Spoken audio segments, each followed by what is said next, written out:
Update भी दर्शकों तक एक बार फिर से पहुंचा दें, क्योंकि अब कोर्ट में सुनवाई चल रही है। ईडी की अर्जी पर पहले सुनवाई हो रही है, क्योंकि आज की तारीख में जमानत अर्जी पर भी मनीष सिसोदिया की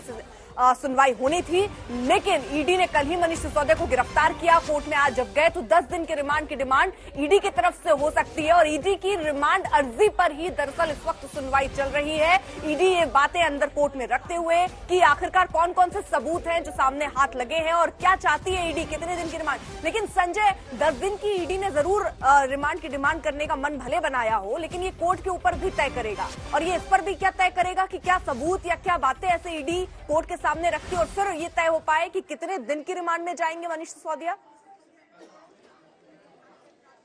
बिल्कुल साफ साफ तो वो ये नहीं बताएंगे कि उनके पास क्या क्या सबूत हैं, लेकिन वो ये जरूर बता रहे हैं। और अभी उन्होंने कहा कि एक्सपर्ट कमेटी की राय की अनदेखी की गई और अपने लोगों को फायदा पहुंचाने के लिए एक्सपर्ट कमेटी की राय को भी दरकिनार किया गया है। और ऐसे में घपला घोटाला है जिसके सूत्र और सुराग उनके हाथ में है। लिहाजा उनका ये कहना है कि हमें कई इंडिविजुअल के साथ और प्राइवेट एंटिटीज, उन सबको बेनिफिट पहुंचाने के लिए, उनको फायदा पहुंचाने के लिए 12% का मार्जिन ऑफर किया गया, जिसके सबूत हमारे पास हैं, जिनमें कई साथ के जो इस साजिश में शामिल लोग हैं उन सारे लोगों ने अपने बयान में बताया है। तो ऐसे में वो ये जान रहे हैं, वो ये कह रहे हैं कि ये जो मार्जिन बढ़ाया गया, मुनाफे का मार्जिन, वो अपने लोगों को फायदा पहुंचाने के लिए बढ़ाया गया। एक्सपर्ट कमेटी राय को नजरअंदाज किया गया और इसके साथ ही जो बाकी अन्य इस पूरे मामले में शामिल हैं आरोपी, उन लोगों ने जो बयान दिया है उस बयान की तस्दीक इस आरोपी नंबर 1 से करानी जरूरी है। इन्हें कई जगह ले जाया जाएगा, आरोपियों के साथ आमना सामना कराया जाएगा। वो सारे आरोपी जो अभी जेल में बंद हैं, तिहाड़ में बंद हैं, हो सकता है कि अगली पूछताछ भी तिहाड़ में ही हो, क्योंकि सारे लोग तिहाड़ में हैं। वहीं एक जगह सुरक्षित रखी जाएगी, ईयर मार्क की जाएगी और वहीं सारे लोगों का कन्फ्रंटेशन कराया जाएगा। बिल्कुल ठीक कह रहे हैं संजय आप। लेकिन संजय, अगर इस पूरे मामले को हम देखें तो अब ईडी आज पहले ईडी पर सुनवाई हो रही है, सीबीआई का मामला फंसा हुआ है, जमानत भी है। अगर हम इन तीनों चीजों को जोड़कर देखें तो आगे किस तरह की संभावनाएं नजर आती हैं संजय? आगे संभावनाएं फिलहाल तो आगे आने वाले 14 दिन मुझे लग रहा है कि ईडी की हिरासत के रहेंगे। 14 दिन में जितने दिन की भी हिरासत मंजूर करती है, हम ये मानकर चल रहे कि मैक्सिमम 14 दिन की ही हिरासत दी जा सकती है जांच एजेंसी को। तो 14 दिन अगर मैक्सिमम भी मान लिया जाए तो 14 दिन। लेकिन इसके बाद मुझे लग रहा है जिस तरह होली इनकी सलाखों के पीछे रही है, वैसे ही दिवाली तक जो कानून के जानकार हैं वो ये बता रहे हैं कि दिवाली तक तो इनके बाहर आने की संभावनाएं बिल्कुल कम है। आशंका यही है कि दोनों बड़े त्योहार इनके पीछे ही जाएंगे और ऐसे में बहुत मुश्किल है, चूंकि आरोप बहुत ही संगीन हैं और उन आरोपों के साथ जो सबूत मिले हैं वो बहुत पुख्ता बताए जा रहे हैं। ईडी इतना कॉन्फिडेंट है कि ईडी के अफसर ये बता रहे हैं कि इसमें जिस तरह के आरोप हैं और जिस तरह के सबूत और सुराग हैं, उसमें बाकी लोग जिस तरह की बयान दे रहे हैं, बाकी अन्य आरोपी, एक्साइज डिपार्टमेंट की चिट्ठियां क्या कह रही हैं, उसको देखते हुए उन्हें पूरा भरोसा है कि जब तक ये जांच चार्जशीट और चार्ज फ्रेम नहीं हो जाते तब तक मनीष सिसोदिया का बाहर आना बहुत मुश्किल है। बड़ी खबर इस वक्त की ईडी के रिमांड अर्जी पर सुनवाई शुरू हो गई है, दलीलें रखी जा रही हैं। ईडी को कस्टडी चाहिए तो ईडी अपनी तरफ से तमाम पॉइंट्स रख रहे हैं कि क्यों उनको कस्टडी चाहिए, क्या क्या पॉइंट्स सिसोदिया के खिलाफ में जा रहे हैं। तो ईडी की रिमांड अर्जी पर इस वक्त सुनवाई चल रही है। इस वक्त कोर्ट रूम में मौजूद है, वकील मौजूद हैं, जज मौजूद हैं और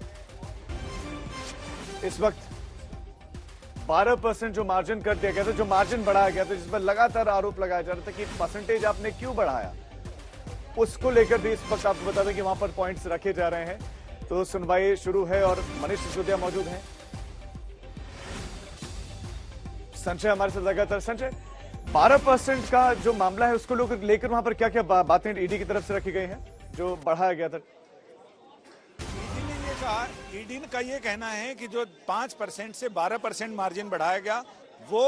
उत्पादकों को फायदा पहुंचाने के लिए बढ़ाया गया और वो उत्पादक इधर आसपास के नहीं, जिनसे इन्होंने शराब मंगवाई वो उत्पादक तेलंगाना के थे, आखिर इधर के उत्पादक क्यों नहीं किए गए। ऐसे में ईडी का कहना है कि इनको ये आशंका थी आसपास के रहेंगे तो बात जल्दी खुल जाएगी, दूर का रहेगा तो यहां तक पहुंचते पहुंचते बात डाइल्यूट हो जाएगी। जैसे भूकंप का होता है, जहां भूकंप का केंद्र होता है वहां ज्यादा कंपन महसूस होता है, दूर तक और देर तक कंपन महसूस नहीं होता। तो इनका ये कहना था, उस समय भी अधिकारी यही कह रहे थे, जिस समय 2 साल पहले ये सारी चीजें मंगाई गई थी तेलंगाना से, तब भी अधिकारियों का कहना था इधर से तो इसलिए नहीं मंगाई कि हरियाणा और पंजाब में तो गर्मी ज्यादा पड़ती है, तो बियर और शराब की डिमांड यहाँ ही ज्यादा रहती है, तेलंगाना से हमें आसानी पड़ी। अब पता चल रहा है कि आखिर तेलंगाना का राज क्या था, तेलंगाना से क्यों मंगाया गया, और इसमें सिर्फ यही कंपनी वाले ही लोग नहीं बल्कि और भी अधिकारी फंस रहे हैं, जिन अधिकारियों ने मंजूरी दी, जो इनके साथ साजिश में शामिल थे, जो लोक भाषा में अगर किसी अपराध में दूसरे को शामिल करते हैं उसे काना करना कहते हैं, कि जिसको इन्होंने साथ साथ काना कर दिया था, वो सारे लोग भी बयान दे रहे हैं। और दूसरी चीज ये कि राघव मगुंटा जो वहां पर आंध्र प्रदेश में जो सरकार है, सरकार में शामिल जो सांसद हैं, उस पार्टी के सांसद वाईएसआर कांग्रेस के, उनके बेटे राघव मगुंटा हैं, वो बड़े उद्योगपति हैं, शराब के कारखाने हैं। इधर तेलंगाना के मुख्यमंत्री की बेटी के कविता, वो यहाँ पर इसमें उनका नाम बताया जा रहा है, और इसके साथ एक बहुत बड़ी ट्रेल है, 10 लोग गिरफ्तार हो चुके हैं और बाकी लोग जल्दी ही, ईडी का कहना है और सीबीआई दोनों कहा कि जल्दी ही हमारी कस्टडी में आएंगे। इसका हमें पूरा विश्वास है, क्योंकि कड़ियों से कड़ियां जुड़ती जा रही हैं और उससे नई नई चीजें सामने आ रही हैं, जो ये बता रहे हैं कि आखिर कहां तक, कितनी दूर तक ये घोटाले का अम्ब्रेला है, जिसकी छाया में, इस छतरी में बहुत सारे लोग आएंगे। उधर